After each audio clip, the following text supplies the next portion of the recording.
Continuing our story of Rama after episode 7, let us know how and why sage Vishwamitra came into the life of Rama and played a very important role in shaping up his life.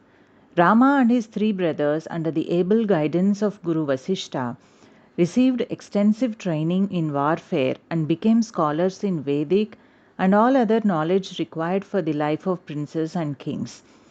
All four princes showed lot of promise as they were valiant, chivalrous, highly virtuous, and interested in the common good and welfare.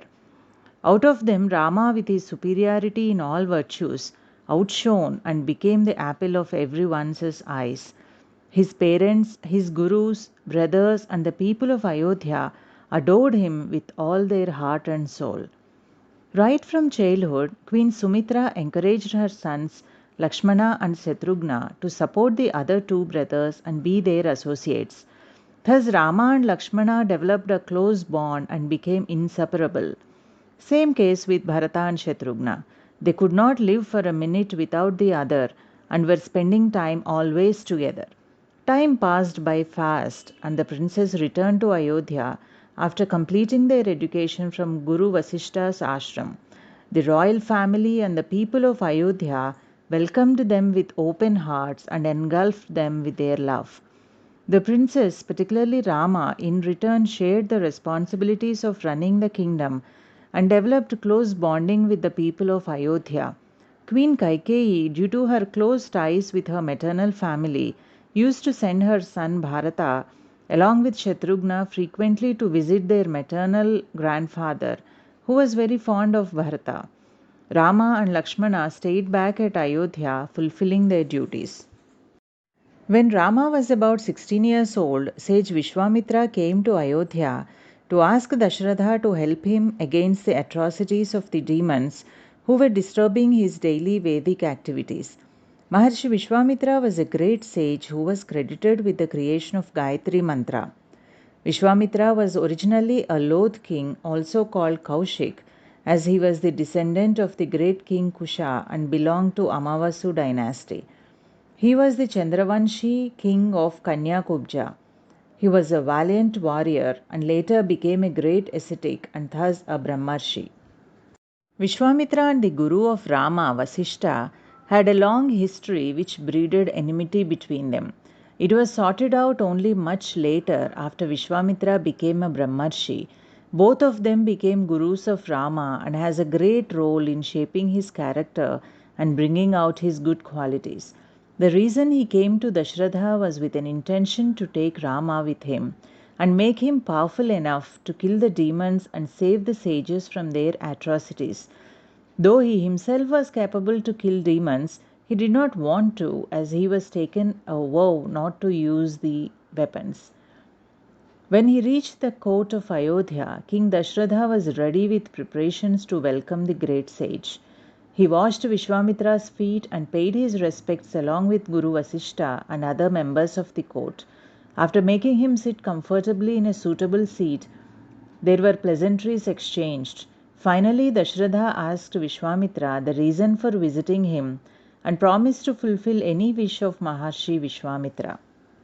Vishwamitra, who was very pleased with the respect showered on him by Dashratha, explained him the reason for his arrival thus: O Dashratha, at present I am involved in completing a great yajna for the welfare of humankind. Just before I could complete it, two demons by name Maricha and Subahu are destroying my yajna by throwing blood and meat in the sacred fires of the yajna. They are hell bent on spoiling my yajna and are repeatedly disrupting the same. In order to help me stop these demons from further damage and complete my yajna, I need you to send your eldest son Rama along with me. Please do not hesitate to send him because of your fatherly love towards him. I believe that he is the only one who can complete my task successfully. Send him with me for a few days and rest assured that he will return safely after the work is completed. These words hit Dashratha like missiles. He was devastated. He asked who are the demons who are bothering Vishwamitra, and when he came to know that they work for Ravana, the king of all demons, he was all the more scared. He said to Vishwamitra that as Rama was very young and still only an adolescent, he will not be able to kill the demons. He said he himself, along with his army, will come and protect Vishwamitra's Vedic rituals, but refused to send Rama. Vishwamitra was furious. He said he thought about this thoroughly and he wants only Rama to accompany him. Further, he assured Dasaratha that he will empower Rama with new and more powerful weapons so that he can easily kill these two demons. When he could not make Dasharatha accept his request, he accused Dasharatha of not fulfilling the promises made to him and said Dasharatha's nature will lead to the destruction of Raghuvamsa. Concerned with the anger of Vishwamitra, Guru Vasishtha approached Dasaratha and appealed to him to send Rama as per the word given by him to Vishwamitra. He further said that Vishwamitra himself is a great warrior and can be trusted to take care of Rama and make him all the more powerful to face the demons.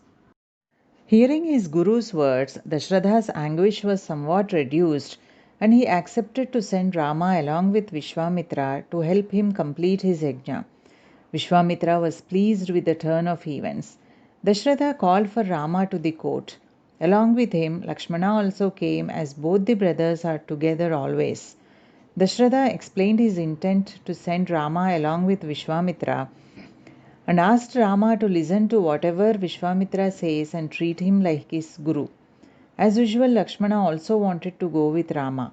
So both the brothers bowed down to their father and guru, took their blessings and followed Vishwamitra into the forest where they were going to learn many new things and benefit from many new experiences. In the next episode, let us know more about the journey of Rama and Lakshmana along with Vishwamitra in the forest. Loka samasta sukhino bhavantu.